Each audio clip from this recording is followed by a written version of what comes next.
the fallout from Cristiano Ronaldo's justified dropping is probably going to be far and wide. One of the main things I think you will see from this is that I think it will facilitate Cristiano Ronaldo leaving Manchester United. Despite very promising pre-season and excellent 45 minutes against Liverpool, I still don't trust Anthony Martial to lead the line for Manchester United for a full season. Whether that's on consistent performance, whether that's on injuries, or whether that's on sheer ability or a combination of all three, I think Manchester United definitely need some reinforcements in that area. And certainly when you look to our rivals and you look at the rest of the top six, no one's really just got one option in those areas, and that would be irresponsible for United to go into that. So this isn't a dig at Anthony Martial as much as it's a plea for a deep squad that is capable of competing on multiple fronts and able to withstand injuries and dips in form, because pretending that they don't happen is just ludicrous, isn't it? And I don't trust Anthony Martial. I don't think McNeil is ready, and I don't think Marcus Rashford is necessarily the answer down as a number 9. So Manchester United absolutely need a striker.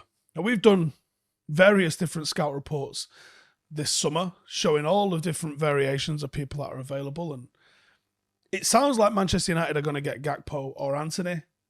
I think I would lean towards Gakpo because that would still free up a little bit of cash to go and get another striker. And the striker that we've identified at the moment that we could probably go and get is Goncalo Ramos, Benfica.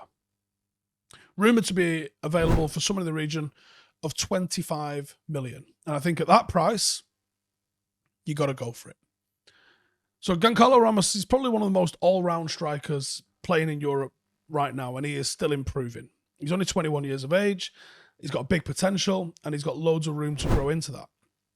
He started this season on fire. This season started with 5 games, 5 goals, 3 assists. He's been involved in half of Benfica's 14 goals this season. He's got the stature and the build to hold off defenders, and he's physical enough to lead the line on his own if he is required. And he's become deadly in the area. His movement in the box is predatory. He is a sensational header of the ball, and he scores a lot of goals this way. He hits the ball well off both sides, which is a difficult trait to find, and he prefers to hit a lot of shots first time, which is a really good sort of timing to get into, and it's something that Mason Greenwood excelled at. He hits it at a weird sort of tempo, and he hits it before you think you're ready. Some players, certainly the more average players, when they go to strike a ball, they almost telegraph it. The really, truly deadly elite ones, they hit it at a time that you're not quite ready for it.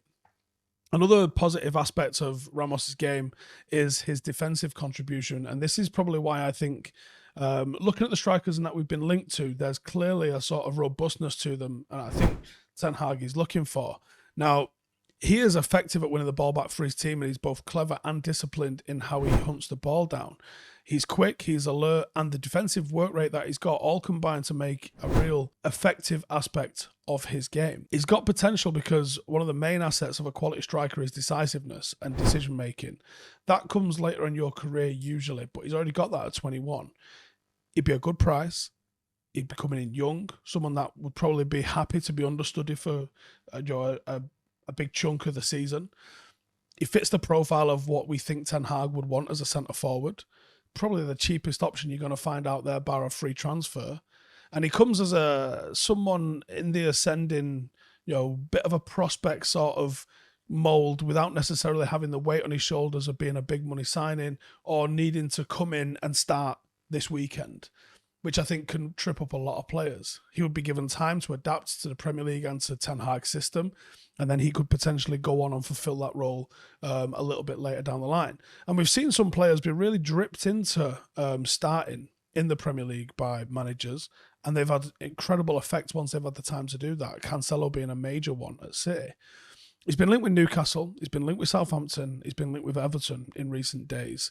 He's also rumoured to have a £120 million release clause. So that £25 million fee, you'd hope that you'd be able to get something in over the line with him with that. But I think this is a real good option for United. I don't think it makes any sense for us to sit here saying, yeah, we'll sign Anthony for 100 million, then we'll just go and sign another striker for 75 million. I don't think those strikers are out there for sure. And I don't think United have got that sort of capital to be able to go and do that. So as usual, United are going to have to try and find value in the market. And I think going with Gakpo and Ramos, I think you've improved the squad. I think if you went for Anthony as just one position, it's going to leave you short up front for if the inevitable happens. That's who I'm thinking. Like I said, there's loads of other scout reports that we've done. Half of them have moved on, half of them still available. But this is a guy that started the season fantastic. Maybe he's another option. Maybe you get in there early for a change and snatch him up. But I definitely think he fits the profile of what an Erik ten Hag centre forward could and perhaps should be. Let me know your thoughts in the comments. Hey, thank you for watching the video. If you are new around these parts, then don't forget to subscribe. My channel is proudly supported by my community on Patreon. If you'd like to get a little bit of extra content, a Discord group, meetups, five-a-side games, weekly podcasts, behind the scenes, and even an occasional bit of transfer news as and when I get it, then for the price of a pint, you can show your appreciation for the content that we make and get some goodies for doing so as well. Check the link in the description or click the button right here. You'll also find all of my socials here too if you want to follow me on any of those platforms. Nice one.